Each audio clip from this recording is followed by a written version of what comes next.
వైశాఖ పురాణము 14వ అధ్యాయము. నారాయణం నమస్కృత్య నరం చైవ నరోత్తమం దేవీం సరస్వతీం వ్యాసం తతో జయా ముదీరయేత్.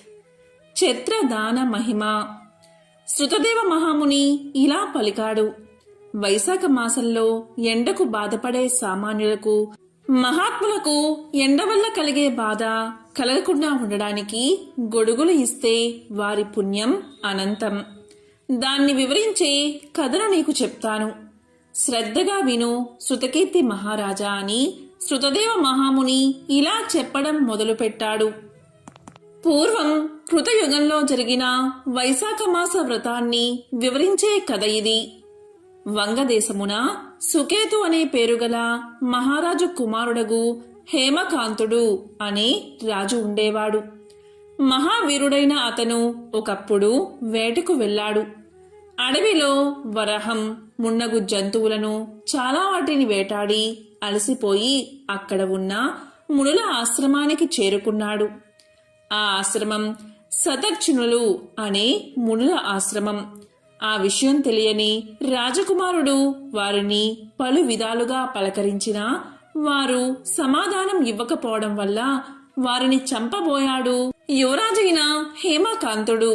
ఆ మునులు తన్ను ఆదరించలేదని రాజుకు కోపం వచ్చింది. అప్పుడా మునుల శిష్యులు అక్కడికి వచ్చి రాజును వారించారు. ఓ దుర్బుద్ధి, మా గురువులు తపోదీక్షలో ఉన్నారు. వారికి బాహ్య స్మృతి లేదు కాబట్టి వారు నిన్ను చూడలేదు, గౌరవించలేదు. ఇట్టి వారిపై నీకు కోపం ఎందుకు అని పలికారు. అప్పుడు కుశకేతుని కుమారుడైన హేమకాంతుడు వారిని చూసి, మీ గురువులు తపోదీక్షలో ఉంటే మీరు అలసిన నాకు ఆతిథ్యం ఎందుకు ఇవ్వలేదు అని కోపంగా అన్నాడు. అప్పుడు ఆ ముని శిష్యులు ఇలా పలికారు. రాజకుమారా, మేము భిక్షాన్నం తినేవారం. మీకు ఆతిథ్యం ఇవ్వడానికి మా గురువుల ఆజ్ఞ మాకు ఉండాలి. ఇటువంటి పరిస్థితుల్లో మేము నీకు ఆతిథ్యం ఎలా ఇవ్వగలము అని పలికారు. అప్పుడు హేమకాంతుడు ఇలా పలికాడు. ప్రభువులైన మేము క్రూర జంతువులు, దొంగలు, మిగతా వారి నుండి మిమ్మల్ని రక్షిస్తున్నాము. మేమిచ్చిన అగ్రహారాలు, మున్నగు వాటిని పొంది మీరు మా యందు ఇలా ఉండడం తగింది కాదు. కృతజ్ఞులైన మిమ్మల్ని చంపినా తప్పులేదు అని పలికి వారిపై బాణాలను ప్రయోగించి కొంతమందిని చంపాడు. ఇది చూసిన మిగతా శిష్యులు భయంతో పారిపోయారు. రాజభటులు ఆశ్రమంలోని వస్తువులన్నిటినీ కొల్లగొట్టారు. ఆశ్రమాన్ని పాడు చేశారు. తర్వాత హేమాంగదుడు తన రాజ్యానికి తిరిగి వెళ్లిపోయాడు. కుశకేతువు తన కుమారుడు చేసిన పనికి ఎంతగానో కోపగించాడు. నీవు రాజుగా ఉండకూడదు అని అతన్ని దేశం నుండి వెళ్లగొట్టాడు. హేమకాంతుడు తండ్రిచే పరిత్యజించబడి దేశ బహిష్కృతుడై అడవిలో తిరుగుతూ కిరాతుడై జీవించసాగాడు. ఈ విధంగా 28 సంవత్సరాలు గడిచాయి. హేమకాంతుడు కిరాత జీవనానికి అలవాటు పడి కిరాత ధర్మాలను ఆచరిస్తూ కిరాతుడై జీవిస్తూ ఉన్నాడు. బ్రహ్మహత్య దోషమున నిలకడలేక అడవుల బట్టి తిరుగుతూ జీవిస్తూ ఉన్నాడు. ఒకసారి వైశాఖ మాసంలో త్రితుడు అనే ముని ఆ అడవిలో ప్రయాణిస్తూ ఉన్నాడు. ఎండ వేడికి బాధపడి దప్పికచే పీడించబడుతూ ఒక చోట మూర్ఛిల్లి పడిపోయాడు. దైవికంగా ఆ అడవిలోనే ఉన్న హేమకాంతుడు ఆ మునిని చూసి జాలిపడ్డాడు. అప్పుడు హేమకాంతుడు మోదుగా ఆకులను తెచ్చి ఎండపడకుండా గొడుగుగా చేశాడు. తన వద్ద సొరకాయ బుర్రలో ఉన్న నీటిని చల్లి మునిని సేద తీర్చాడు.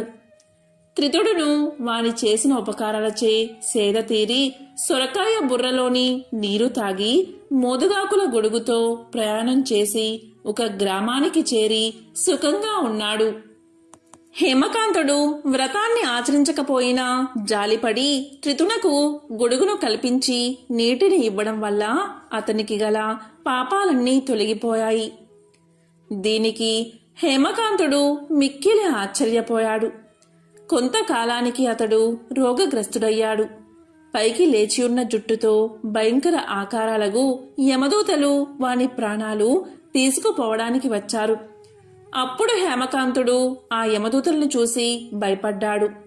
వైశాఖ మాసంలో మోదుగాకుల గొడుగును సొరకాయ బుర్ర నీటిని ఇచ్చిన పుణ్యబలమున హేమకాంతునికి శ్రీ మహావిష్ణువు స్మృతికి వచ్చి విష్ణువును స్మరించసాగాడు.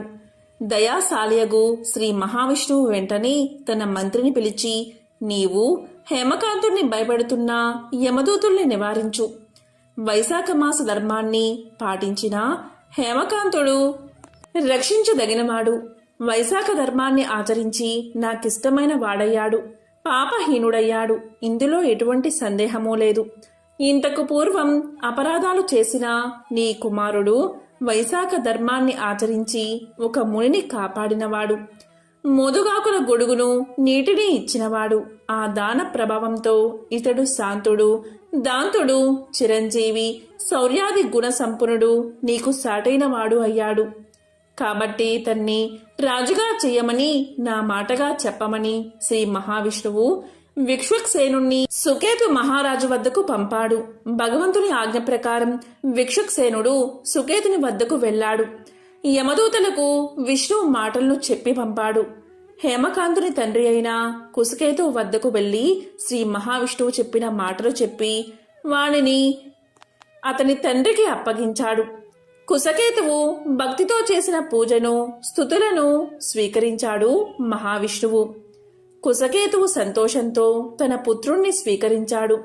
తన పుత్రుడికి రాజ్యాన్ని ఇచ్చి విక్ష్వక్సేనుని అనుమతితో భార్యతో పాటు అడవులకు వెళ్లి తపస్సు ఆరంభించబోయాడు.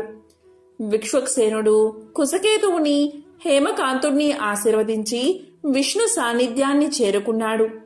హేమకాంతుడు మహారాజైన ప్రతి సంవత్సరం వైశాఖ మాసంలో వైశాఖ వ్రతాన్ని, దానికి చెందిన దానాలను చేసి విష్ణు ప్రీతికి పాత్రుడయ్యాడు.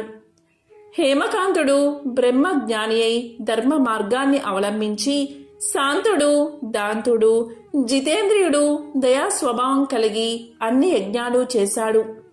చివరకు సర్వ సంపదలను పొంది పుత్ర పౌత్రులతో కూడి సర్వభోగాలను అనుభవించాడు. చిరకాలము రాజ్యాన్ని చక్కగా పాలించి విష్ణు లోకాన్ని చేరుకున్నాడు. కాబట్టి శృతకీర్తి మహారాజా, వైశాఖ ధర్మాలు సాటి లేనివి, సులభ సాధ్యాలు, పుణ్యప్రదాలు, పాపాలు దహించేవి, ధర్మార్థ కామ మోక్షాలను కలిగించేవి. ఇలాంటి ధర్మములు సాటిలేని పుణ్యఫలాన్ని ఇస్తాయి అని శృతదేవుడు శృతకీర్తి మహారాజుకు వివరించాడు. ఇలా అని నారదుడు అంబరీషునికి తెలియచేశాడు. వైశాఖ పురాణము 14వ అధ్యాయం సంపూర్ణం.